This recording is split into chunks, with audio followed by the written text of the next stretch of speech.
کرتے ہیں مفتی سلمان اظہری صاحب کا بہت ہی پیارا بیان کو ضرور سنیں، شیئر کریں، لائک کریں، سبسکرائب کریں۔ کیا عراق کے کچھ علاقوں میں جو عیسائی رہتے تھے، روایت میں موجود ہے، سارے کے سارے عیسائی رو رو کر کے دعائیں کرتے تھے کہ مسلمانوں کی حکومت پھر سے آ جائے، مسلمانوں کی حکومت آ جائے، روم مغلوب ہو جائے، کیونکہ یہ ہمارے جان و مال کی جس طرح حفاظت کرتے ہیں، ہمیں دوسروں سے ڈر لگتا ہے، دوسرا کوئی بھی درندہ آئے گا ہمیں لوٹ لے گا۔ روایتوں میں موجود ہے وہ عیسائی، وہ روم کو فالو کرنے والے مال لے لے کر کے قطاروں میں کھڑے ہوتے اور کہتے ہم سے جزیہ لے لو تاکہ ہماری حفاظت کا ذمہ ہو جائے۔ لیکن صحابہ کا یہ عدل تھا کہ ہم جس بات کی حفاظت کے ذمہ دار ہوتے ہیں بس اسی سے لیتے ہیں، اور جہاں نہیں ہوگا اس سے 1 روپیہ بھی نہیں لیا جائے گا۔ یہ سلسلہ تھا۔ سیدنا خالد بن ولید رضی اللہ تعالیٰ عنہ نے روم کو بھی ٹکر دے دی۔ روم کی جنگوں میں بہت ساری جنگیں ہیں، لیکن یہ جنگوں کا سلسلہ فتوحات کا چلتا رہا۔ سیدنا خالد بن ولید لڑتے رہے، دن و رات ایک کر دیا، اور ان کی زندگی کی تاریخ کی 125 جنگیں تھیں۔ میرے عزیزو، کھیل کے میدان میں اتنی مرتبہ نہیں اترے ہوں گے تم جتنی مرتبہ انہوں نے جنگ میں اتر کر کے جوہر دکھائے۔ اور جنگ کے میدان میں اترنا کوئی تماشا نہیں ہے، اور نہ ہی یہ بازیچے اطفال ہے، بچوں کا کھیل ہے، جان ہتھیلی پر لے کر آنا ہے۔ خالد بن ولید رضی اللہ تعالیٰ عنہ 125 جنگیں اپنی زندگی میں لڑے، اور حیرت کی بات میں بتاؤں، 2 خصوصیات آپ کی، 2 اسپیشلٹی خصوصیات یہ ہے، ان 125 جنگوں میں ایک جنگ میں بھی آپ کو شکست نہیں ملی، ایک جنگ بھی ہارے نہیں ہیں 125 جنگ۔ اور دوسری اسپیشلٹی آپ کی، دوسری خصوصیت حضرت خالد بن ولید کی یہ ہے، بہت سارے علاقے اسلام میں آئے، آذربائیجان تک حضرت خالد بن ولید کی سپہ سالاری میں فتح ہوا، آذربائیجان تک گیا اسلام۔ یہاں مدینہ طیبہ کی سرحدوں سے نکل کر کے ایران، عراق، شام، روم، اب اس کے بعد آذربائیجان، آرمینیا، آج کے دور میں جو یورپی یونین میں شامل ہے، وہاں تک اسلام پھیل گیا، وہ علاقے مفتوح ہو گئے، فتح کر کے پرچم اسلام لے رہا ہے۔ دوسری اسپیشلٹی حضرت خالد بن ولید کی جو میں بتا رہا ہوں خصوصیت، وہ کیا ہے؟ ایک تو یہ ہے 125 جنگوں میں کبھی آپ کو شکست نہیں ہوئی۔ دوسری خصوصیت یہ ہے کہ جو علاقہ خالد بن ولید نے فتح کیا تھا، 14 صدیاں گزر گئی، آج تک وہ کافروں کے حوالے کبھی نہیں گیا، کبھی نہیں گیا۔ جو علاقہ انہوں نے فتح کیا تھا اس وقت سے لے کر آج تک وہ اسلام کے ماتحت ہی چل رہا ہے، اسلام کے انڈر میں ہے۔ سلام ہو تربت خالد بن ولید پر، کروڑوں رحمت نازل ہو اس صحابی رسول پر، جس کو اللہ کے رسول نے فرمایا تھا سیف اللہ، سیف من سیوف اللہ، اللہ کی تلواروں میں سے ایک تلوار کا نام ہے۔ حضرت خالد بن ولید خود کہتے ہیں میں ہر جنگ اس نیت سے لڑتا تھا شہید ہو جاؤں گا، لیکن ایک جنگ میں بھی شہادت نہیں ملی، ایک جنگ میں بھی شہادت نہیں ملی۔ کسی دوسرے صحابی نے آپ سے کہا آپ کو شہادت کیسے ملتی؟ کیونکہ اللہ کے رسول نے آپ کو اللہ کی تلوار کہا، اگر آپ شہید ہو جاتے تو دنیا یہ نہ کہتی خالد بن ولید ختم ہو گئے، دنیا یہ کہتی اللہ کی تلوار ٹوٹ گئی، اللہ کی تلوار ٹوٹ گئی، اور اللہ تعالیٰ کی تلوار محفوظ رہی۔ خالد بن ولید کہتے ہیں میرے پورے جسم میں ایک بالشت جگہ بھی کہیں باقی نہیں ہے جس میں تیر اور تلوار نہ لگے ہوں، کوئی جگہ جسم میں باقی نہیں، زخموں سے بھری ہوئی، ہر جگہ زخم تھے، بڑے بڑے گھاؤ تھے۔ ایک علاقہ خالد بن ولید کا دور جو سنہرا دور ہے حضرت فاروق اعظم کے زمانے میں، ہوا یہ کہ ایک مرتبہ عیسائی حضرت خالد بن ولید سے تلواروں سے نہیں لڑے، فتح کیا ہے، صلح سے بھی لڑے، اخلاق سے بھی لڑے، اور ایک مرتبہ عیسائیوں کے ایک علاقے میں گئے، عیسائیوں نے کہا ہم آپ کے ساتھ آنے کو تیار ہیں، لڑیں گے نہیں، کوئی چیز نہیں ہوگی، لیکن ہمارا دین حق ہے، ہمیں یقین ہے، آپ اپنے دین کی حقانیت کو کیسے ثابت کریں گے؟ خالد بن ولید نے کہا بتاؤ تم کیا چاہتے ہو میرے دین کی حقانیت کے لیے؟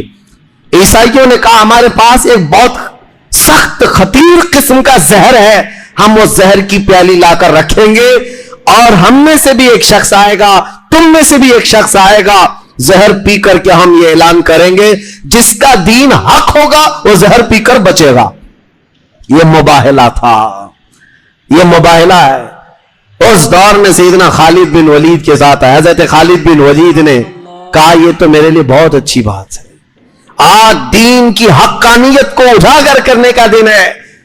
تاریخ کی سچائیاں آج بھی روایت کرتی ہیں. سیدنا خالد بن ولید گئے اور زہر کا پیالہ رکھا ہوا تھا. وہ زہر ایسا تھا پینا تو دور کی بات ہے, اگر چمڑی پر لگ جاتا تو گوشت نکل کر آتا. چمڑی پر اگر لگتا زہر تو گوشت کے ساتھ چمڑی نکل آتی تھی, اتنا سخت تھا. خالد بن ولید آ کے بڑے, عیسائیوں کا بڑا وہاں پر پادری موجود تھا, عیسائیوں کی ایک جماعت ہے, مسلمانوں کی جماعت ہے. سیدنا خالد بن ولید نے کچھ نہیں دیکھا, سیدھے جا کر اس زہر کا پیالہ اٹھایا, کہا بسم اللہ الذی لا یضر مع اسمہ شیء فی الارض ولا فی السماء وہو السمیع العلیم. اس اللہ کے نام سے پی رہا ہوں جس کا نام پورے زمین و آسمانوں میں ہے اور کوئی شے اس نام کو ضرر اور نقصان نہیں دے سکتی ہے. وہ زہر کا پیالہ اٹھایا اور پی گئے. اور عیسائی دیکھتے رہ گئے, نہ حلق کٹا, نہ زبان کٹی, نہ زہر سے کچھ ہوا, بلکہ آپ نے زہر کا پیالہ ایسے پی کر کے رکھا جیسے کوئی پیٹ بھر کر دودھ پیتا, دودھ پی کر کے کوئی اپنا گلاس رکھ دیتا, اس طرح سے آپ زہر کا پیالہ نیچے رکھتے ہیں. عیسائیوں نے کہا یہ تو جادو ہے, یہ تو جادو ہے, نظر بندی ہو گئی. تو اس وقت خالد بن ولید نے کہا پورا میں نے پیا ہے, بچا ہوا تم چک کر کے دکھاؤ, تم چک کر کے دکھاؤ. عیسائی بھاگ گئے. نہیں, ان کو یہ تھا کہ سب بھاگ جائیں گے, لیکن اس عظیم کرامت کو دیکھ کر, یہ خالد بن ولید کی کرامتوں میں سے ہے, کرامت کو دیکھ کر کئی عیسائی مشرف با اسلام ہوئے, ایمان لے آئے, اسلام میں داخل ہوئے. خالد بن ولید رضی اللہ تعالیٰ عنہ نے اس دور میں, دور فاروقی میں, اتنے علاقے فتح کیے جن کے نام شمار کرنا آج ہمارے لیے مشکل ہے. انہوں نے پریکٹیکل چل کر کے فتح کیے ہیں. آج حیرت ہے مسلمانوں کو, جماعتوں کو, جوانوں کو, کہ کم از کم وہ 2-4 علاقے تو یاد رکھتے جن کو انہوں نے فتح کیا ہے, وہ بھی تمہیں یاد نہیں. تم کیا یاد رکھتے ہو؟ تمہیں تو فٹ بال گراؤنڈ یاد ہے, تمہیں تو ورلڈ کپ کہاں ہوتا ہے, کہاں ہے, نہیں ہے, یہ یاد رہ جاتا ہے. کون سے سال کا ورلڈ کپ کہاں کھیلا گیا, یہ سب یاد رکھ جاتے ہو. یہ مجرا کرنے والے ایکٹروں کے ڈائلاگ یاد رکھ جاتے ہو. جہنمی لوگوں کے ان طبقات کے سارے افعال و کردار یاد رکھتے ہو. اس بطل جلیل عظیم بہادر, اس سے بہترین بہادر پوری تاریخ میں کوئی نہیں ہوگا.